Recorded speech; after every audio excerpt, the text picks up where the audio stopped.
Hello friends, today's topic is about structure of DNA. It is the most basic and important topic in molecular biology. Now in detail of the structure of DNA that we will look. So it is first proposed by the Watson and Crick in 1953 and it is based on the X-ray diffraction photographs which are taken by the Rosalind Franklin that you have to remember sometime it can be asked in exam. Now basically this DNA contains deoxyribose sugar and further it is containing particular purine and pyrimidine nucleotide. In purine nucleotide particularly deoxy-AMP, deoxy-GMP, same way for the pyrimidine that deoxy-CMP and deoxy-TMP is present. Now before discussing this Watson-Crick model, some important point of this DNA structure that we will look. So simply it is containing nucleotide. It may be a AMP, CMP, GMP or TMP. Now here first one molecule of this TMP is written, that is thymine monophosphate. So thymine that is particular nitrogen base, pyrimidine nitrogenous base that is attached over the deoxyribose sugar. How you will understand it is deoxys. Over the second carbon of this pentose sugar, this structure is of a pentose sugar, and over the first carbon that thymine nitrogenous base is attached. Over the second carbon, if there is a OH means it is ribose sugar, but only hydrogen is there means oxygen is removed, so it is called deoxyribose sugar.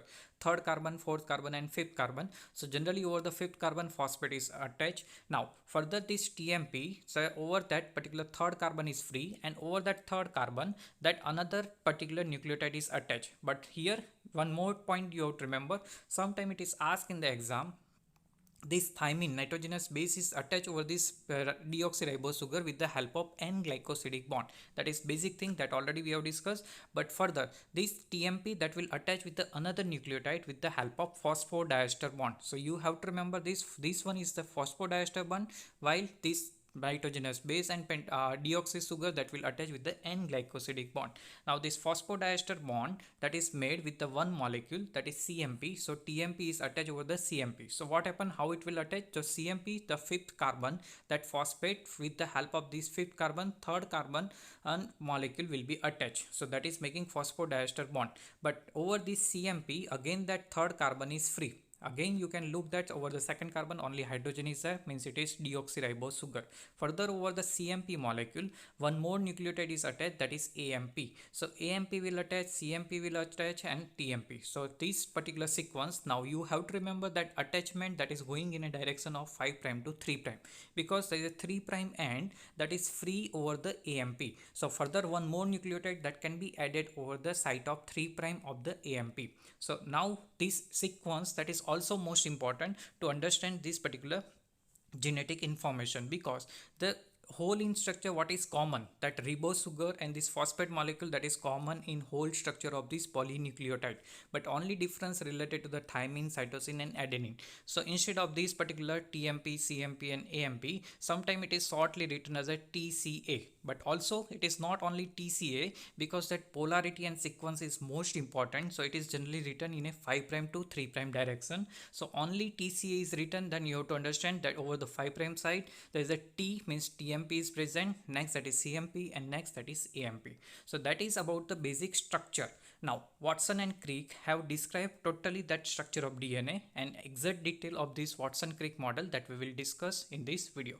So the main feature as per that Watson-Crick model, that is it is a right-handed double helical structure. So DNA consists of the two polydeoxyribonucleotide. So it is containing nucleotide, it is containing deoxyribose sugar, but multiple numbers are there and such two chains are there and they are twisted around over each other over the right-handed double helix. That is just similar as a spiral staircase. So you have seen that spiral staircase, just similar like structure of the particular DNA is there. So in this structure, sugar and phosphate, they are making the side, means making the handrail of the staircase, while the bases, particular nitrogen and bases are represent the steps of the staircase. So it is just imagination of this particular DNA structure.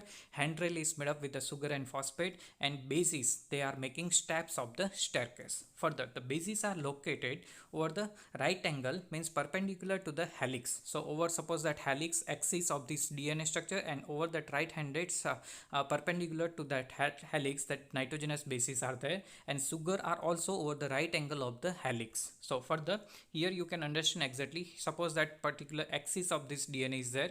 Now this particular sugar as well as this nitrogenous base are perpendicular to the axis of the this DNA. So again that same thing is seen. So axis of this particular DNA and this perpendicular to that particular axis, that nitrogenous bases are present. So that one basic thing, that is right-handed double helix, that is the main point of the Watson-Crick model. Second point of this Watson-Crick model, that is base pairing rule. Now two strands of DNA are complementary to each other. So the adenine of one strand will pair with the thymine of the particular another strand, while guanine will pair with the cytosine. So base pairing. So A means adenine that is attached with the thymine, and G, that is guanine, is attached with the cytosine. Now here what happened, A and G, they are the purine, and they are means purine will attach over the pyrimidine. Same way guanine, that is purine, will attach with the pyrimidine.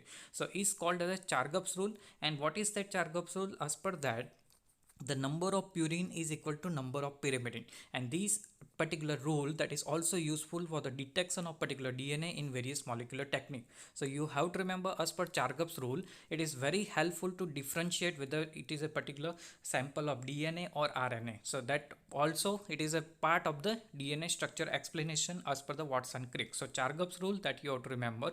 So here you can look that one strand of the DNA, second strand of DNA, and they are attached with the hydrogen bond, and that is particular T2A and C2G, that attachment is seen.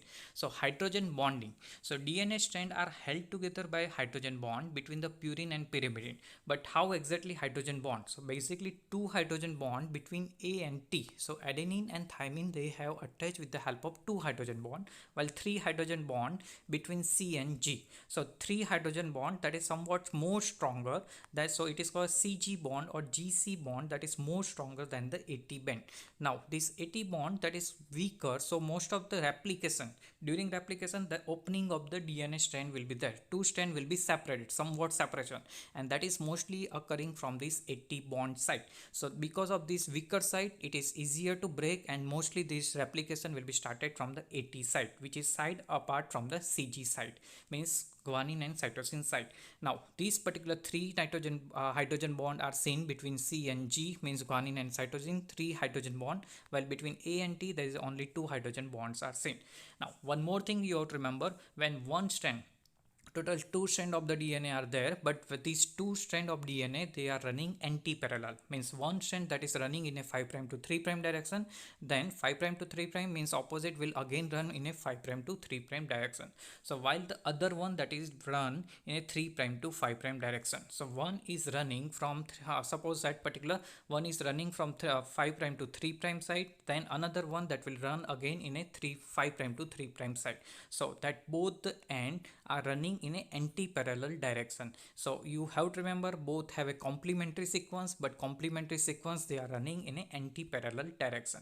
Now other important features of this Watson-Crick model, that is in the DNA each strand that act as a template for the replication process. So from the parent cell there is a daughter cell formation. For that replication of DNA, this each strand will work as a template for the synthesis of the new strand, and the opposite strand during replication process that also will helpful for the replication process. So spiral of this particular DNA, so we have seen that there is a right-handed double helix and spiral staircase like structure. So when there is a one turn of the spiral is completed, then one turn that is making about 3.4 nanometer. So that particular size you have to remember, because in one turn approximately 10 base pair, 10 nitrogenous base pair are there. So it is said that between one base pair, the distance between one base pair, that is about 0.34 nanometer.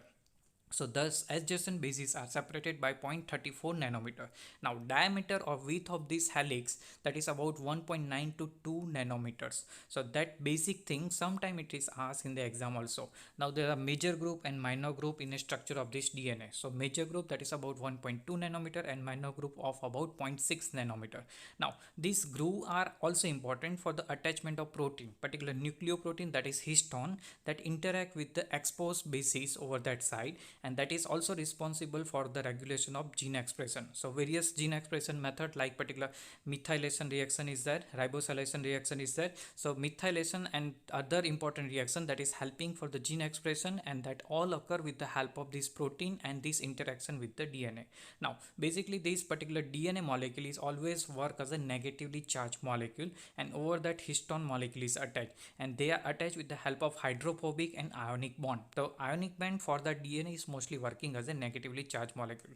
So as a summary in the structure of DNA, you have to remember structure of DNA, that is right-handed double helix. Second, base pairing rule, that are called as a Chargaff's rule, that also frequently asked, means number of purine is equal to number of pyrimidine. Second, hydrogen bonding means A to T and C to G, but A to T, there is only T means 2 hydrogen bonds are there, and C to G means there are 3. 3C means 3, number 3 is there, so 3 hydrogen bond between C to G, and A to T there is a 2 hydrogen bond. They are anti-parallel, means one strand is running in a 3' to 5' direction, another one that is 5' to 3' direction. Now other important points of this structure, that is each strand that will work as a template for the replicate during the replication process. Pitch, that is 3.4 nanometer. So adjacent base means one base pair to second base pair, the distance is 0.34. So when there is a one pitch is completed, total 10 base pair are there, and that each nearby base pair, they are about 0.34 nanometer separated. Now width means width of this DNA, that is about 1.9 to 2 nanometer. Now group, so this one is called a major group and this one is called a minor group. Over that group, particular protein like histone are attaching, and that is also helping for the regulation. Now interesting thing is that not only one type of the DNA, there are about 6 different types of the DNA are observed, and they all are the given number like A, B, C, D, E and Z.